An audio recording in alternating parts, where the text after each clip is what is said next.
goodness, thank you. Gosh, this feels like coming home to old friends. Thank you so much. I didn't see a Red Sox hat over there. My goodness, thank you. And you know, there's an overflow room. The fire marshal said no more people in here. We got enough folks. So there's some people in the next room. I was just over there shaking their hands. This is a welcome I had not expected in a morning like this. Thank you so much. Thank you. Thank you.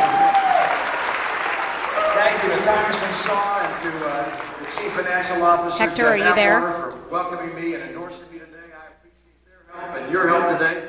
To kick things off, I was in Iowa, as you know, just a few days ago, and won in a landslide of 8 votes. Hector, he has to stay on Romney because he's streaming this live on the web. I'm hoping you guys can do a little better. Tell me what you want me to do. I need some details.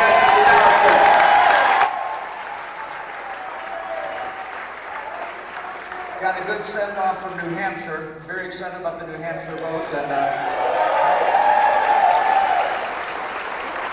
you know, yesterday, the president was at a fundraiser in Chicago, and he said, look, I can promise you this, change is coming. He got that right. You know that? He got that right. For the first time, he got that right. And we are going to see the change we're looking for, and it's not Barack Obama. I believe it's Hi, Keely. Yes, can you hear me okay? Okay, great. Yes, hi Keely. I'm stepping out of the way because we're also streaming this for our viewers online at WPTV.com. So we're going to keep this tight shot here on the governor so you can see exactly what's going on. I have to tell you, in 10 years of covering politics, I've never known a political event to start early, but that's exactly what happened this afternoon. He took the stage a couple of minutes ago. Let's go ahead and listen in here for just a moment to the governor's remarks. And this president failed to put in place crippling sanctions in Iran. He failed to stand up for the dissident voices in Iran as they spoke out. And he's failed to describe the military options we might have to protect ourselves from a nuclear Iran. He even pulled back our nuclear defense system from Eastern Europe. This president's failed in Iran. And then, of course, domestically, he was critical of President Bush. He said President Bush had built deficits that were too large. Now look at his deficits. All right, over $1 trillion a year, and he's forecasting them on trillions and trillions of dollars. We cannot have a president who spends massively more than we take in. It's immoral, it's wrong, it must stop.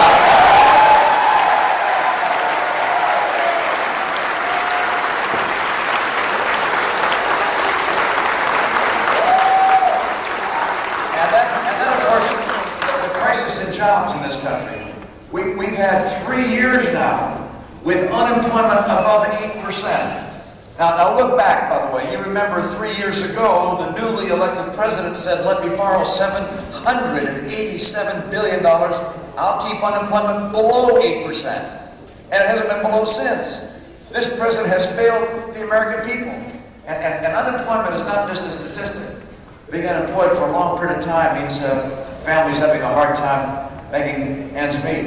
It means in some cases people having trouble in their marriages, losing faith, becoming depressed. It's a real tragedy when people are out of work for long periods of time, as we've seen. And my job is to get Americans back to work. If I'm president of the United States, I'll worry about your jobs, not my job.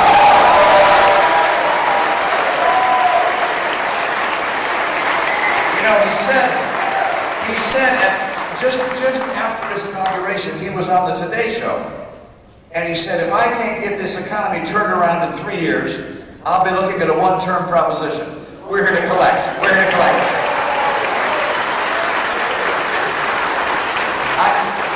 I actually think to create jobs, it helps to have had a job. And I have. And I want to use that experience to get America working again. How am I going to solve these problems? How am I going to solve the problem of the massive deficits and the huge debt that's overlaying our country right now? And understand, of course, that this debt is a problem not only for us and for our current economy, but particularly for our kids and our grandkids. Because the idea of year after year passing on massive debts that we know we'll never repay, and that our kids and grandkids are going to be burdened with, that's unacceptable to me. And so here's what I'll do. I will take all the programs of the federal government, list them out, how much they cost, and then I'll ask this question for each one as a test, which is this program so critical to our country that we should continue to borrow money from China to pay for it. And on that basis, I'm going to get rid of some programs.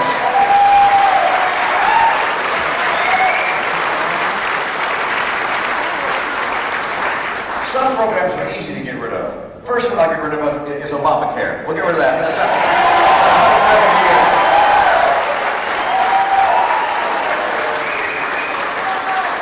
And you know, there are other programs that we like. The National Endowment for the Arts and the National Endowment for the Humanities are wonderful programs, but they're going to have to stand on their own because we're not going to borrow money for our kids to have to pay back for programs we don't have to have.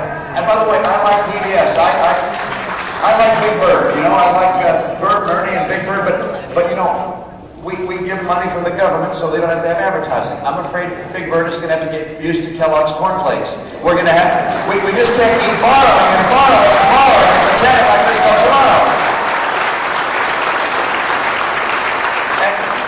And getting jobs back, how do you get jobs back? You make America the most attractive place in the world, as it has been for hundreds of years, for entrepreneurs and innovators, for job creators. So they want to invest here, so they grow here, so they build jobs here. That's what you got to do. And how do you do that? One, you make sure that our tax rates for employers are competitive with other nations. Two, you get regulators and regulations to encourage the private sector as opposed to just burdening it.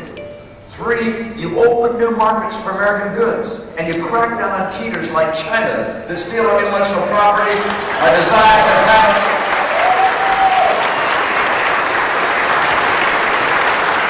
So are we clear? And you also take advantage of something we have in abundance. Oil, natural gas, coal. It's time for us to be educated.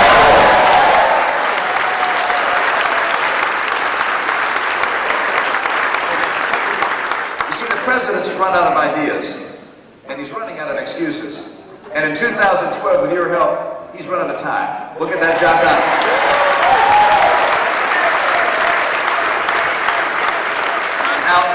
Now this election is about more even than the scale of the budget, the deficit, jobs, and the economy. And those are critical and consume my attention and that of everyone else running for office. It's also, in my view, an election about the soul of America. What kind of nation are we going to be? There are those of us, like I think most of us in this room, who understand something about the founding of the country and the principles which set America apart from the rest of the world. The Declaration of Independence. It says that the Creator endowed us with unalienable rights. Not the government, but the Creator.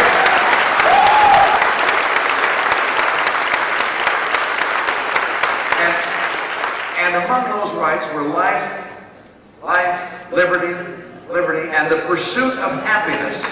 And that phrase, the pursuit of happiness, means that in this country, people could pursue their dreams as they wish.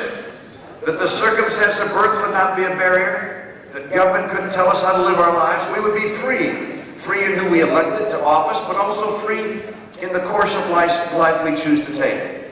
And those freedoms brought people here from all over the world. Those freedoms brought people here from all over the world. And their innovative spirit and their risk-taking created a very prosperous and strong nation. I believe in a merit nation, an opportunity nation, where people, by virtue of their education and their hard work and risk-taking and their dreams, maybe a little luck, could achieve great things. And by the way, as they were successful, they did not make the rest of us poorer.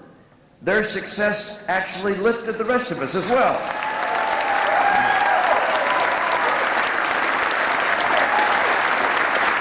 That's an opportunity nation. That's a merit-based society, an opportunity society. The president, it seems, wants to make us more like a European-style welfare state, where the role of government is not just to allow people to have more freedoms and to encourage their enterprise, but instead to have a role of government that takes from some to redistribute to others.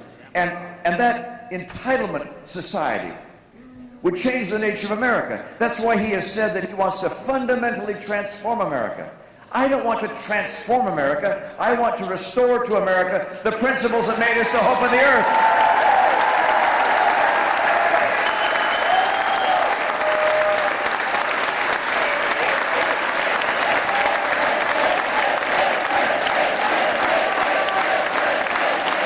You guys are great. Thank you.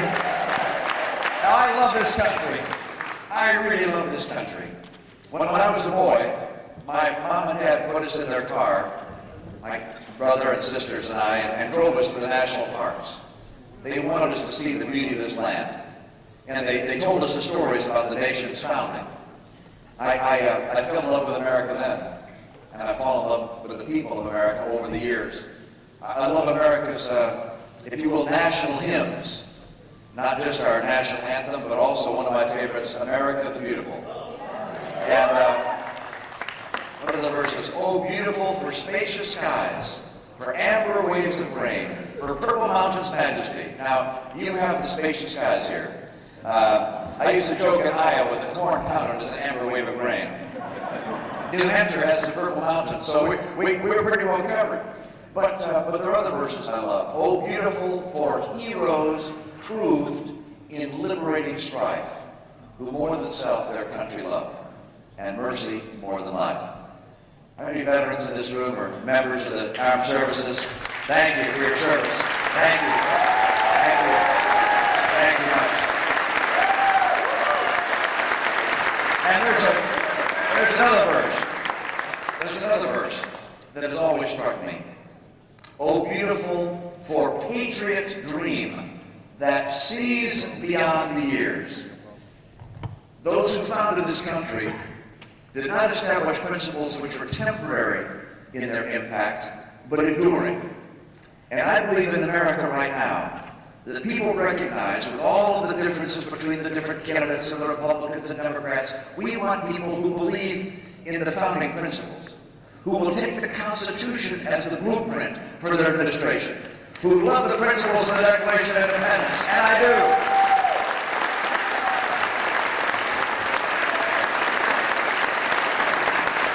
I'm convinced that the President will weaken the foundations of our economy. I will strengthen them. I'm convinced he'll keep on adding more and more debt. I will cut, cap, and balance the federal budget.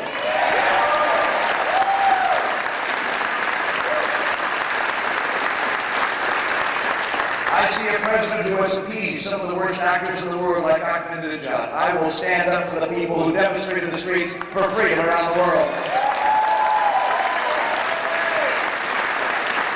I see a president who's resigned to the idea that somehow our military can be cut back further and further and further.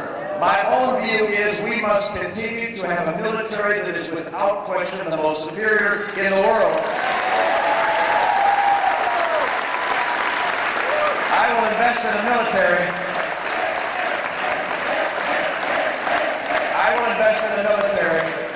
That is so strong, no one would ever think of testing it. The best way to avoid war is to be strong, not to be weak.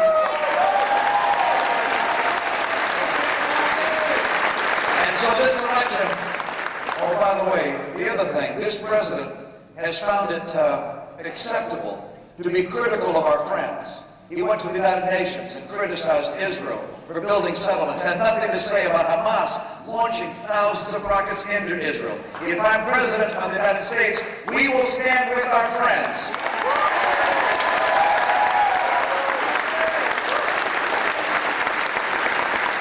I love this country. I love its founding documents. I love the people of this country. I will go to work to help people get good jobs again, to get our economy growing again, to rein in the scale of the federal government, to keep us strong, and to make sure that America always remains the shining city on the hill. Thanks, you guys. Great to be with you. What a welcome. You're the best. Thank you so much. Don't get better than this. Thanks, you guys.